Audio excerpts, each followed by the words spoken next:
एक ऐसा मुल्क जो बंजर, वीरान, धूल मिट्टी से भरा हुआ एक रेगिस्तान लगता था, वो देखते ही देखते ख्वाबों का शहर बन गया। जहाँ अच्छा खाना और पीने का पानी भी लोगों को मैसर नहीं था, वो आज annually 129 billion gallons of mineral water consume कर रहा है और एक अल्ट्रा लग्जरी लाइफस्टाइल अपने लोगों को प्रोवाइड कर रहा है। जहाँ दुनिया का सबसे ऊंचा होटल, सबसे ऊंची लिफ्ट, सबसे ऊंची इमारत, ये इतना बड़ा ट्रांसफॉर्मेशन किस तरीके से पॉसिबल हुआ? The city is now a global business hub and luxury tourist destination that boasts the world's tallest building and a police force that drives supercars.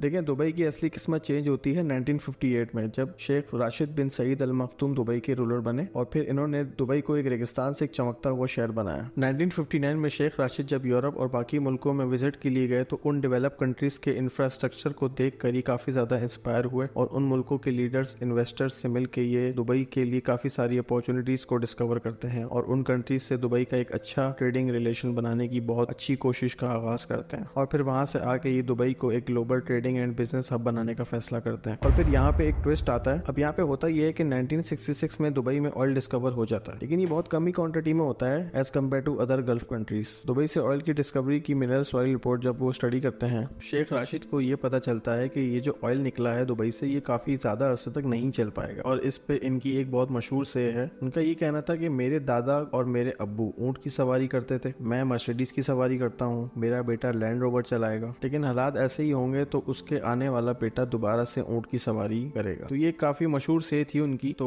उनका ये मानना था कि हम दुबई को ऑयल की डिपेंडेंसी पे नहीं रख सकते। उसके बाद शेख राशिद ने दुबई का एक ऐसा बेनिफिशियल पॉइंट डिस्कवर किया जिसकी वजह से दुबई एक ग्लोबल ट्रेडिंग हब बना। दुबई की जो जोग्राफिकल लोकेशन है वो काफी अच्छी है। Kuwait, Bahrain, Qatar, Iran, Saudi Arabia और इराक, बगदाद, इन सारे कंट्रीज से ट्रेडिंग करने के लिए। इस बात को ध्यान में रखते हुए दुबई के पोर्ट को इन्होंने बड़े शिप्स के लिए स्प्रेड किया और काफी बड़ा इंफ्रास्ट्रक्चर प्लान किया। अब दुबई में इन्होंने पोर्ट बनाने के लिए काफी बड़ी इन्वेस्टमेंट की, जिसके लिए इन्होंने लोन भी लिया। याद रहे कि उस वक्त दुबई के रूलर के लिए ये एक बहुत ही बड़ा रिस्क था। उसके बाद 1972 में आखिरकार पोर्ट राशिद की ओपनिंग हुई और फिर ये पोर्ट देखते ही देखते दुबई के लिए काफी सक्सेसफुल साबित हुआ। और फिर ठीक उसी के बाद दुबई में इससे बड़ा एक और पोर्ट बनवाया गया जो कि आज तक की तारीख का सबसे बड़ा पोर्ट है और ये पोर्ट है पोर्ट जेबल अली। इस पोर्ट की ओपनिंग 26 फरवरी 1979 में हुई। ये पोर्ट उस वक्त मिडिल ईस्ट का सबसे बड़ा पोर्ट था और इसी पोर्ट के आसपास एक विलेज भी बनाया गया जिसका नाम है जेबल अली विलेज। और ये विलेज पोर्ट के वर्कर्स के रहने के लिए उस वक्त बनाया गया था और इस पोर्ट के ऊपर 3.8 मिलियन 20 फुट वाले कंटेनर्स को एडजस्ट किया जा सकता है। इतना बड़ा पोर्ट है ये। इस वक्त शेख राशिद एक गेम चेंजिंग डिसीजन अनाउंस करते हैं और वो पोर्ट जेबल अली और उसके आसपास के तमाम एरिया को टैक्स फ्री जोन बना देते हैं। इसका मतलब ये होता है कि जो पोर्ट है वो टैक्स फ्री हो चुका है और यहाँ से की जाने वाली तमाम इम्पोर्ट एक्सपोर्ट जो है वो टैक्स फ्री हो चुकी है। और ना सिर्फ पोर्ट बल्कि उसके आसपास का तमाम एरिया जो है वो टैक्स फ्री हो गया होता है, जिससे import duty, export duty, manufacturing tax, store duty, handle tax,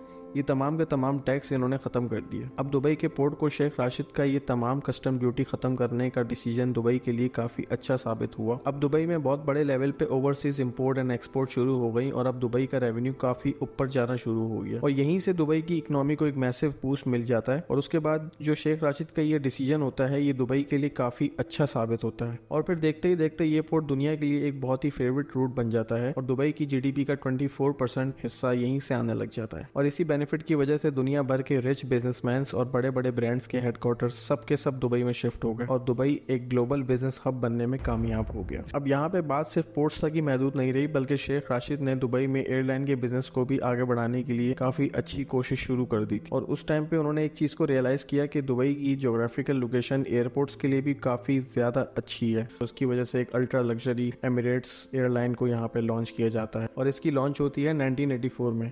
अब यहाँ पे एक इंटरेस्टिंग बात ये होती है कि इस एयरलाइन के लिए जो जहाज़ परचेज किए जाते हैं वो पाकिस्तान की एयरलाइन से किए जाते हैं, क्योंकि पाकिस्तान का एयरपोर्ट उस वक्त का एक बहुत ही बिजिएस्ट एयरपोर्ट होता है उसकी ज्योग्राफिकल लोकेशन अच्छी होने की वजह से। अब एयर एमिरेट्स को ग्रो करने के लिए दुबई की गवर्नमेंट इस एयरलाइन को टैक्स फ्री कर देती है और ये एयरलाइन, जिसको आज एमिरेट्स के नाम से जाना जाता है, ये दुनिया की तीसरी सबसे बड़ी एयरलाइन बन जाती है। अब जब दुनिया भर से शिप्स और जहाज दुबई में आना शुरू हो जाते हैं तो शेख राशिद लोगों की तवज्जो को दुबई में अट्रैक्ट करने के लिए और टूरिज्म को बूस्ट करने के लिए दुबई में कुछ ऐसे लॉज को इम्प्लीमेंट करते हैं जिससे दुबई में आने वाला कोई भी शहरी, भले से वो दुनिया के किसी भी कोने से आया हो, वो दुबई में अपने आप को काफ़ी ज़्यादा कंफर्टेबल फील करता है, क्योंकि वहाँ पे कुछ ऐसे कानून होते हैं जहाँ पे हर इंसान को अपनी एक फ्रीडम ऑफ लाइफ मिलता है। और यहाँ पे दुबई के रूल्स और रेगुलेशन टूरिस्ट के लिए काफ़ी ज़्यादा इको फ्रेंडली भी कर दिए जाते हैं। इसके बाद जब दुनिया भर से टूरिस्ट आना शुरू हो जाते हैं और वहाँ की इकोनॉमी भी बढ़ना शुरू हो जाती है, तो वहाँ पे पानी का एक बहुत बड़ा इशू होता है और उस वक्त तक दुबई पानी जो है वो दूसरे मुल्कों से इंपोर्ट कर रहा होता है। तो इस मसले को हल करने के लिए दुबई में डिसैलिनेशन प्लांट्स को लगाया जाता है और जो समंदर का पानी होता है उसी को मिनरल वाटर में तब्दील करके लोगों तक पहुंचाया जाता है। तो इससे दुबई में पानी का जो मसला है वो हमेशा हमेशा के लिए खत्म हो जाता है। 1990s में शेख राशिद की डेथ के बाद उनके बेटे मोहम्मद बिन राशिद अल मखतूम, जो दुबई के आज करंट प्रिंस हैं, वो अपने वालिद के विजन को आगे लेके बढ़ते हैं और दुबई के लिए इंटरनेशनल इवेंट्स और फेस्टिवल्स को भी शुरू करवाते हैं ताकि दुबई दुनिया भर में ग्लोबल टूरिस्ट डेस्टिनेशन बन जाए। दुबई की सिटीजनशिप के काफी सारे फायदे हैं, जैसे कि उनका पासपोर्ट काफी हाईली रिस्पेक्टेड पासपोर्ट है। तो अगर आपके पास वो पासपोर्ट है तो आप दुनिया के किसी भी मुल्क में वीजा फ्री एंट्री कर सकते हैं या फिर वीजा ऑन अराइवल भी ले सकते हैं। इसके अलावा दुबई के सिटीजन्स को टैक्स नहीं देना पड़ता। इनकी जो एजुकेशन और हेल्थ केयर सिस्टम है वो काफी ज्यादा अच्छी है। इसके अलावा उनके सिटीजन्स को housing allowance, cost of living allowance, ये एक तरह की मंथली इनकम होती है जो कि काफी ज्यादा सपोर्ट करती है उनके सिटीजन्स को। तो दुनिया के जो बाकी मुल्क हैं उनके सिटीजन्स के मुकाबले में जो एमिराती सिटीजन होता है वो काफी वेल एस्टेब्लिश और कंफर्टेबल होता है बचपन से ही। दुबई के इन होटल्स की अल्ट्रा लग्जरी लाइफ जीने के लिए हर साल हजारों लोग दुनिया भर से दुबई में हॉलिडेज स्पेंड करने आते हैं। 2022 में पेंडेमिक के बाद दुबई टूरिज्म का टोटल रेवेन्यू $5 बिलियन रहा है। और बात सिर्फ लग्जरी होटल्स पे खत्म नहीं होती, बल्कि इसके अलावा दुबई में एक आर्टिफिशियल बीच बना दिया जाता है जिसके ऊपर पूरी हाउसिंग सोसाइटी बनती है और इसके अलावा काफी सारे होटल्स जो हैं वो इसके सामने बनते हैं और इसका नाम रखा जाता है द पाम जुमेरा।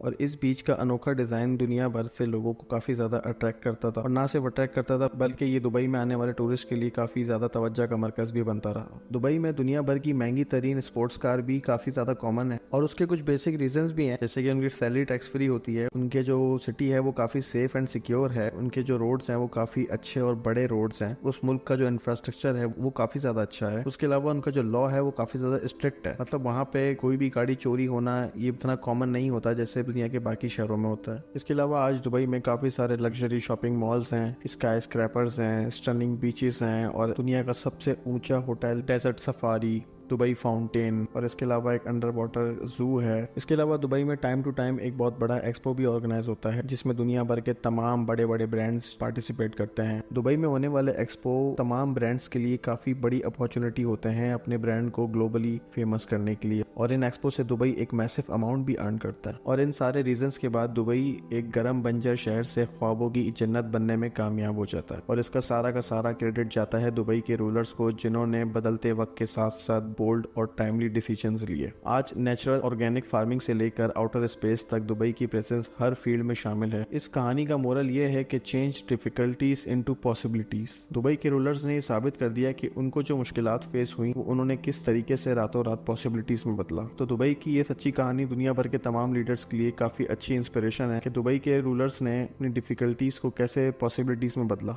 अगर आपको ये वीडियो पसंद आई तो इसको लाइक करें, हमारे चैनल को सब्सक्राइब करें और हमें कमेंट सेक्शन में अपनी राय से ज़रूर आगाह करें। शुक्रिया।